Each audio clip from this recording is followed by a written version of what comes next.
नमस्कार, आस्था magazine .news में आप सबका स्वागत है। मैं हूं स्मित सुजित्रा। देखते हैं आज की मुख्य खबरें। चीन को उसी की भाषा में जवाब, ड्रैगन के आइडियल रूप पर भारत ने दिया करारा जवाब। भारत ने एक बार फिर से चीन को उसी की भाषा में जवाब दिया है। वैश्विक एयरलाइंस निकाय के मुताबिक भारत ने चीन नागरिकों के पर्यटक वीजा को निलंबित कर दिया है। भारत द्वारा यह निर्णय तब लिया गया है जब 22,000 से अधिक भारतीय छात्रों को चीन वापस लौटने देने की अनुमति नहीं दे रहा है। दरअसल कोरोना की वजह से 22,000 से ज़्यादा भारतीय छात्र चीन से वापस आ गए थे। अब ये छात्र अपनी पढ़ाई पूरी करने के लिए वापस चीन जाना चाहते हैं, लेकिन चीनी प्रशासन इन छात्रों को वापस आने की अनुमति नहीं दे रहा है। चीन द्वारा इन छात्रों को वेटिंग लिस्ट में रखा गया है। IATA ने बताया कि भारत द्वारा चीनी नागरिकों को जारी किए गए पर्यटक वीज़ा अब वैध नहीं है। हालांकि चीनी नागरिकों को व्यापार, रोजगार, राजनीतिक और आधिकारिक वीज़ा दिया जा रहा है। पाकिस्तान से पहले टूट जाएगा चीन, डरे सहमे शी जिनपिंग ने नेशनल एंथम पर लगाई रोक। चीन की असलियत यह है कि वह अंदर से पूरी तरह से टूट चुका है। दुनिया से ड्रैगन अपनी कमजोरी छुपा रहा है। इस वक्त चीन की इकोनॉमी कहाँ जाने वाला शहर शंघाई में कोरोना ने बुरी तरह से अफरा तफरी मचा दी है। यहाँ हर पर हालात बेकाबू हो गए, जिसके चलते चीन ने सख्त लॉकडाउन लगाया था। ये लॉकडाउन इतना सख्त था कि लोग अपने घरों में कई दिनों से जेल की तरह कैद थे। मामला यहाँ तक पहुँच गया कि लोग भूख प्यास से दम तोड़ने लगे और अंत में जब मामला खबरों में पहुंचा और विश्व भर में चीन की निंदा हुई, तब जाकर ड्रैगन ने कोरोना नियमों में ढील देनी शुरू की। वहीं अब चीन सरकार ने अपने ही राष्ट्रगान को बैन कर दिया। रूसी सेना ने यूक्रेन को दिया एक और आघात, विदेशी हथियारों के लॉजिस्टिक टर्मिनल को किया बर्बाद। रूस की सेना ने यूक्रेन के ओडेसा के पास एक सैन्य हवाई क्षेत्र में एक लॉजिस्टिक टर्मिनल को नष्ट कर दिया है, जहां विदेशी हथियार रखे गए थे। यह जानकारी रूसी रक्षा मंत्रालय ने दी। रूसी रक्षा मंत्रालय ने प्रवक्ता इगोर कोनाशेंकोव ने कहा कि आज दोपहर रूसी एयरस्पेस बलों द्वारा दागी गई उच्च सटीक लंबी दूरी की हवा आधारित मिसाइलों ने ओडिशा के पास एक सैन्य हवाई क्षेत्र में एक लॉजिस्टिक टर्मिनल को निष्क्रिय कर दिया, जहां अमेरिका और यूरोपीय देशों से प्राप्त विदेशी हथियारों की बड़ा खेप संग्रहित की गई थी। मूर्ख ब्राह्मणों से पूजा नहीं कराएंगे, बिगड़े जीतन राम मांझी के बोल। बिहार के पूर्व मुख्यमंत्री और हिंदुस्तानी आवाम मोर्चा के सुप्रीमो जीतन राम मांझी ने हाल ही में एक ऐसा बयान दिया है कि वह चर्चाओं में आ गए हैं। जी दरअसल हाल ही में धनबाद पहुंची जीतन राम मांझी ने ब्राह्मणों पर कटाक्ष करते हुए कहा कि मूर्ख ब्राह्मणों से पूजा पाठ और धार्मिक कर्मकांड न करवाइए। ब्राह्मण यदि विद्वान हो, सात्विक हो और मांस मछली मदिरा का सेवन नहीं करता हो, वैसे ब्राह्मणों से पूजा पाठ कराने में कोई दिक्कत नहीं है। मैं किसी की आस्था पर ठुकराता, घात नहीं करता, लेकिन धर्म के नाम पर पिछड़ी जाति के लोगों को हमेशा बरगलाया गया। बातें संवैधानिक विकास की होनी चाहिए थी, लेकिन आज हम भी बस राजचंद्र की आरती किया करते हैं। लोगों को आगे बढ़ने के लिए बच्चों को समझदार बनना पड़ेगा। इसी के साथ उन्होंने पुजारियों पर कटाक्ष करते हुए कहा कि ऐसे लोगों से सचेत रहने को कहा है जो पूजा करने के नाम पर ठगते हैं। कई पुजारी ऐसे हैं जिन्हें श्लोक तक नहीं मालूम, वहाँ गरीबों के भोलेपन का फायदा उठाते हैं। मुफ्त की बिजली, मुफ्त का पानी देश की अर्थव्यवस्था पर बहुत महंगी पड़ेगी। 3 लाख करोड़ रुपए के कर्ज में डूबे पंजाब में नई सरकार ने 2 घोषणा की है, वह उसे रसातल में ही ले जाएगा। आम आदमी पार्टी ने अपने चुनाव घोषणा पत्र में कहा था कि जब पार्टी सत्ता में आएगी तो वह बिजली मुफ्त करेगी, 20,000 लीटर पानी फ्री देगी और हर महिला को 1,000 रुपये हर महीने दी जाएंगे। इतना ही नहीं, विधवा पेंशन, बुजुर्ग पेंशन, विकलांग पेंशन वगैरह 500 रुपये से बढ़ाकर 2,500 रुपये कर दिए जाएंगे। अब सबसे पहले 300 यूनिट तक बिजली फ्री देने की घोषणा जल्दी कर दी गई है, क्योंकि हिमाचल प्रदेश और गुजरात में चुनाव है और आम आदमी पार्टी वहां चुनाव लड़ेगी। एक तीर दो शिकार, पंजाब के वोटरों को तोहफा और हिमाचल के वोटरों को लालच। भारत की परेशानी बढ़ा रही यूक्रेन में रूसी हथियारों की नाकामी, इंडियन एयरफोर्स ने उठाया बड़ा कदम। फरवरी महीने की 24 तारीख को यानी आज से ठीक 2 महीने पहले यूक्रेन युद्ध शुरू हुआ था और अभी तक यूक्रेन युद्ध में विजयी कौन होगा, कहा नहीं जा सकता है। यह स्थिति तब है जब रूस की सेना दावा करती थी कि यूक्रेनी सेना की औकात कुछ नहीं है और लड़ाई ज़्यादा से ज़्यादा 5 दिनों में खत्म हो जाएगी। लेकिन यूक्रेन रूसी और हथियारों के लिए कब्रगाह बन चुका है और यूक्रेनी सेना ने रूसी हथियारों की दुर्गति मचा दी है। लिहाजा यूक्रेन युद्ध से भारत सबक सीख रहा है, क्योंकि भारत के पास करीब 60% रूसी हथियार है। रूस यूक्रेन युद्ध से क्या सबक सीखा जा सकता है, जहां एंटी टैंक मिसाइलों ने काफ़ी बड़ी भूमिका निभाई है और रूसी हेलीकॉप्टर्स के लिए विनाशकारी साबित हुई है। लिहाजा भारतीय वायुसेना अपनी रूसी मुल्क के हेलीकॉप्टर को अलग क्षमताओं से लैस करने में जुट गई है। वस्तुओं के दाम बढ़ाने का प्रस्ताव लाया जीएसटी परिषद, 92% को 18 से 28% में करने का प्रस्ताव। 143 में से 92% को 18% से 28% स्लैब में स्थानांतरित करने का प्रस्ताव है। कई ऐसी है जिनके काम दामों में जीएसटी परिषद में नवंबर 2017 और दिसंबर 2018 में कटौती की थी। कई राज्यों ने फिलहाल बढ़ाई महंगाई के कारण दरों में बदलाव के समय पर सवाल उठाया है। राजस्व बढ़ाने के लिए माल और सेवा पर के तहत जीएसटी परिषद ने 143 वस्तुओं पर दरों में बढ़ोतरी के लिए राज्यों के विचार मांगे हैं। सूत्रों ने कहा कि इन वस्तुओं में पापड़, गुड़, पावर बैंक, घड़ियां, सूटकेस, बैट बैंक, इत्र, दुर्गंध, रंगीन टीवी सेट, 32 इंच से नीचे, चॉकलेट, च्युइंग गम, अखरोट, कस्टर्ड पाउडर, गैर मादक पेय, सिरेमिक सिंक, वॉश बेसिन, काले चश्मे, चश्मे के लिए फ्रेम और चमड़े के परिधान और कपड़ों के सामान शामिल है। पी चिदंबरम ने बीजेपी पर साधा निशाना, कहा बुलडोजर से इमारतों को ध्वस्त करना कानून के साथ खिलवाड़।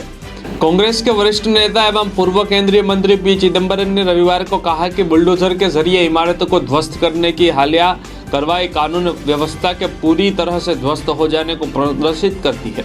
उन्होंने कहा कि यह मानना सही होगा कि अतिक्रमण हटाने के इस अनूठे तरीके को लक्ष्य मुस्लिम समुदाय और गरीबों को निशाना बनाना है। चिदंबरम ने पीटीआई भाषा से बात करते हुए कहा कि दिल्ली में जहांगीर और उससे पहले मध्य प्रदेश के खरगोन में इमारतों को ध्वस्त करने के लिए की गई कार्रवाई पर तीखी प्रतिक्रिया व्यक्त करते हुए कहा कि बुलडोजर के जरिए इमारत को ध्वस्त किए जाने को भाजपा नेताओं द्वारा सही ठहराना कानून के साथ खिलवाड़ है। मुंबई हनुमान चालीसा विवाद, सांसद नवनीत राणा पर हुई दूसरी एफआईआर। मुंबई पुलिस ने सांसद नवनीत राणा के खिलाफ एक और प्राथमिक दर्ज की है। नवनीत और उनके पति को मुख्यमंत्री उद्धव ठाकरे की निजी आवास के बाहर हनुमान चालीसा पढ़ने की उनकी धमकी पर जनता को उकसाने के आरोप में पहले ही गिरफ्तार किया जा चुका है। प्राथमिकी भारतीय दंड संहिता की धारा 353 के तहत दर्ज की गई, जो अपने कर्तव्य के निष्पादन में एक लोक सेवक के खिलाफ हमले या आपराधिक बल के उपयोग से संबंधित है। राणा को रविवार को बांद्रा की एक अदालत में पेश किया गया। विशेष लोक अभियोजक प्रदिति धरात ने कहा कि मुंबई पुलिस एमपी एमएलए दंपति की रिमांड मांग सकती है। नवनीत राणा के पति रवि राणा ने कोर्ट पहुंचने पर उद्धव ठाकरे मुर्दाबाद के नारे लगाए। ब्राह्मणों को भिखारी के कहने पर बीफरे मनोज मुतंशिर बोले बर्बाद कर देंगे। विवेक रंजन अग्निहोत्री के फिल्म द कश्मीर फाइल्स के बाद से ब्राह्मणों पर अत्याचार के मामले चर्चा में है। एक तरफ दुनिया भर के लोग कश्मीर पंडितों के दर्द में शामिल हुए तो कुछ लोगों ने ब्राह्मणों को निशाना बनाना शुरू कर दिया है। इनमें राजनीतिक दलों के कार्यकर्ता भी शामिल है। ऐसे लोगों के खिलाफ अब लेखक कवि मनोज मुंतशिर ने आवाज उठाई है।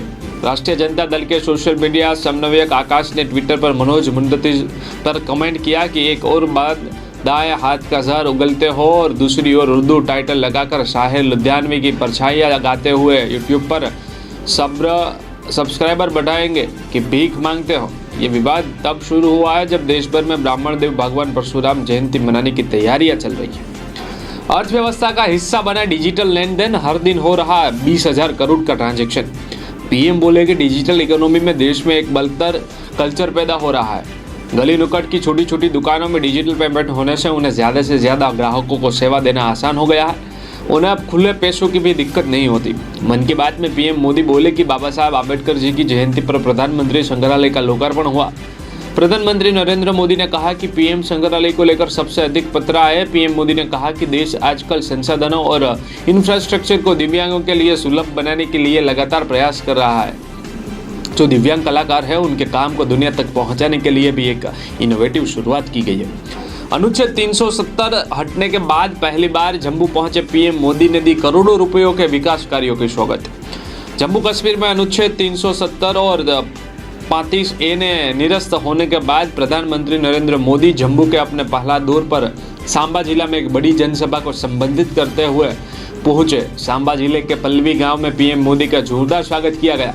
प्रधानमंत्री रविवार को यहां से राष्ट्रीय पंचायती राज दिवस पर पूरे भारत की सभी ग्राम सभाओं को संबोधित करेंगे। अपने संबोधन से पहले प्रधानमंत्री मोदी जो राष्ट्रीय पंचायती का राज दिवस समारोह में भाग लेने के लिए सांबा जिले के पल्ली पंचायत पहुंचे। उन्होंने 20,000 करोड़ रुपए से अधिक के विकास कार्यों का शिलान्यास और उद्घाटन किया। इस दौरान वहां लेफ्टिनेंट गवर्नर मनोज सिन्हा भी मौजूद रहे और उन्होंने प्रधानमंत्री को इसके लिए बधाई दी। लता दीनानाथ मंगेशकर अवार्ड से सम्मानित प्रधानमंत्री नरेंद्र मोदी। स्वर कोकिला भारत रत्न लता मंगेशकर की स्मृति में स्थापित किए गए लता दीनानाथ मंगेशकर अवार्ड से प्रधानमंत्री नरेंद्र मोदी सम्मानित। शाम 5 बजे मुंबई के प्रमुखानंद हॉल में आयोजित लता दीनानाथ मंगेशकर पुरस्कार में प्रधानमंत्री नरेंद्र मोदी शामिल समारोह में प्रधानमंत्री मोदी को प्रथम लता दीनानाथ मंगेशकर पुरस्कार से सम्मानित किया। लता मंगेशकर के पिता मास्टर दीनानाथ की आज 80वीं पुण्यतिथि। 6 फरवरी को लता दीदी का 52 साल की उम्र में स्वर्गवास हो गया। प्रधानमंत्री मोदी ने मुंबई पहुंचकर लता मंगेशकर को श्रद्धांजलि दी थी। प्रधानमंत्री मोदी लता मंगेशकर को अपनी बड़ी बहन मानते थे। वह अक्सर लता मंगेशकर से मुलाकात करने उनके आवास पर आया करते थे। कांग्रेस के लिए प्रशांत किशोर की एंट्री के साथ हो सकते हैं कई बदलाव। 5 राज्यों में विधानसभा चुनाव से पहले कांग्रेस चुनावी रणनीतिकार प्रशांत किशोर को शामिल करने की तैयारी में है। इसके साथ ही अंतरिम अध्यक्ष सोनिया गांधी राजस्थान, हरियाणा, मध्य प्रदेश समेत कई राज्यों में पार्टी की अंदरूनी लड़ाई को भी खत्म करने की कोशिश कर रही है। हालांकि प्रशांत किशोर ने कांग्रेस की राज्य इकाइयों में गुटबाजी पर कोई बात नहीं की है। दरअसल कांग्रेस में तो उनको इसलिए शामिल किया जा रहा है कि ताकि लोकसभा चुनाव 2024 में जीत का रास्ता खोज सके। इसके साथ ही पार्टी से जुड़े कामों को देखने के लिए गांधी परिवार से इतर भी एक नेता मौजूद हो। विधानसभा चुनावों के लिए सोनिया गांधी के एजेंडे में राजस्थान पहले नंबर पर है। देश में फिर बढ़े कोरोना मामले। बीते 24 घंटों में 2593 नए केस, एक्टिव मरीजों की संख्या 15,000 के पार। भारत में रविवार को कोरोना वायरस के मामले बीते दिन की तुलना में फिर से बढ़े हैं। केंद्रीय स्वास्थ्य मंत्रालय के आंकड़ों के मुताबिक रविवार को देश में कोरोना वायरस के 2593 केस दर्ज किए गए हैं। देश में एक्टिव केसों की संख्या 15,873 है, जो कुल कोरोना मामलों के 0.04% है। शनिवार को कुल 2,527 नए कोरोना वायरस संक्रमण सामने आए थे और 44 की मौत हुई थी। कोरोना से अब तक 5,22,000 से अधिक की जान गई। देश में कोरोना से हुई कुल मौतों का आंकड़ा 5,22,193 तक पहुंच गई है। वहीं कोरोना से कुल रिकवरी 4,25,19,479 है। पिछले दिन किए गए परीक्षणों की कुल संख्या 4,36,532 है। चारा घोटाले के बाद लालू यादव को मिली राहत, हाजीपुर कोर्ट ने दी जमानत। बिहार के पूर्व मुख्यमंत्री आरजेडी सुप्रीमो लालू यादव के तारे इन दिनों बुलंद है। नेता को बीते दिनों 4 घोटाले मामले में मिली जमानत के बाद 7 साल पुराने आचार संहिता उल्लंघन के मामले में भी हाजीपुर कोर्ट की ओर से राहत मिली है। दरअसल 2015 में लालू यादव ने चुनावी सभा से अगड़े और पिछले की निर्णायक लड़ाई वाला बयान दिया था। इस मामले में चुनाव आयोग ने समाज के नफरत व घृणा फैलाने और चुनाव आचार संहिता उल्लंघन के आरोप में उनके खिलाफ प्राथमिकी दर्ज करने का आदेश दिया था। बुलेट ट्रेन को लग सकता है झटका, जापान ने उठाया बड़ा सवाल। भारत सरकार के मुंबई से अहमदाबाद की दूरी को कम करने के लिए चल रहे बुलेट ट्रेन प्रोजेक्ट में एक नई बाधा आ गई है। जमीन अधिग्रहण और पर्यावरण से जुड़ी चिंताओं को दूर करने के बाद अब इनकम टैक्स का मसला खड़ा हो गया है। दरअसल जापान ने इस प्रोजेक्ट में लगे अपने इंजीनियरों की कमाई पर लगने वाले इनकम टैक्स को लेकर सवाल उठाया है। जापान के मुताबिक यह टैक्स कंसल्टेंट पर नहीं लगना चाहिए, जो बुलेट ट्रेन प्रोजेक्ट की डिजाइन से जुड़े काम को संभाल रहे हैं। जापान ने कहा कि भारत सरकार को इन कंसल्टेंट को मिलने वाली फीस और अन्य खर्चों पर इनकम टैक्स नहीं लगाना चाहिए। यही नहीं, इस मुद्दे का समाधान न होने पर परियोजना में देरी को लेकर भी चेतावनी दी है। महंगा हो गया मकान बनाना, ये ईंट, सरिया से लेकर सीमेंट तक दाम बढ़े।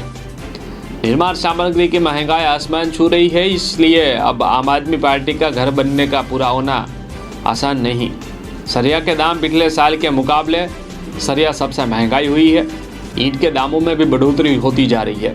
निर्माण सामग्री विक्रेता इसराइली हुसैन का कहना है कि पिछले साल 2 कमरे बनाने में करीब 3.5 लाख रुपए खर्च होते थे, लेकिन अब 5 लाख रुपए से अधिक खर्च आ रहा है। इसी तरह महंगाई बढ़ती रही तो आम आदमी का घर बनाना मुश्किल होगा। विक्रम सिंह कहते हैं कि निर्माण सामग्री बेचने का हमारा काम बहुत पुराना है। महंगाई का आम आदमी पर बड़ा असर पड़ रहा है। सरकार को महंगाई रोकने के लिए बड़े कदम उठाने चाहिए। जम्मू कश्मीर पीएम मोदी की रैली स्थल के पास बड़ा धमाका। जम्मू के ललियाना गांव के पास बड़ा धमाका हुआ है। मिली जानकारी के तहत यहाँ आज पीएम मोदी की रैली होने वाली है और अब यहाँ कहा जा रहा है कि जहाँ ये धमाका हुआ है वो रैली स्थल से महज 12 किलोमीटर दूर है। मिली जानकारी के तहत ये ब्लास्ट खेतों में हुआ है। वहीं सुरक्षा एजेंसी और सुरक्षा बल मौके पर पहुंचने के लिए रवाना हो चुके हैं। मिली जानकारी के मुताबिक गांव वालों ने बताया कि आज तड़के खेतों में एक धमाके की आवाज़ सुनाई दी, जिसके बाद जाकर देखा तो वहाँ एक गड्ढा खुदा था। फिलहाल सुरक्षा एजेंसियां जांच कर रही है। आप सभी को हम यह भी बता दें कि पीएम की रैली स्थल से लगभग 12 किलोमीटर दूर हुए धमाके का असर गांव के कई घरों पर पड़ा है। दरअसल यहाँ के कई घरों के शीशे टूट चुके हैं। गांव वालों के अनुसार सुबह लगभग 4 से लेकर 4:30 के बीच में एक बड़े धमाके की आवाज़ सुनाई दी थी।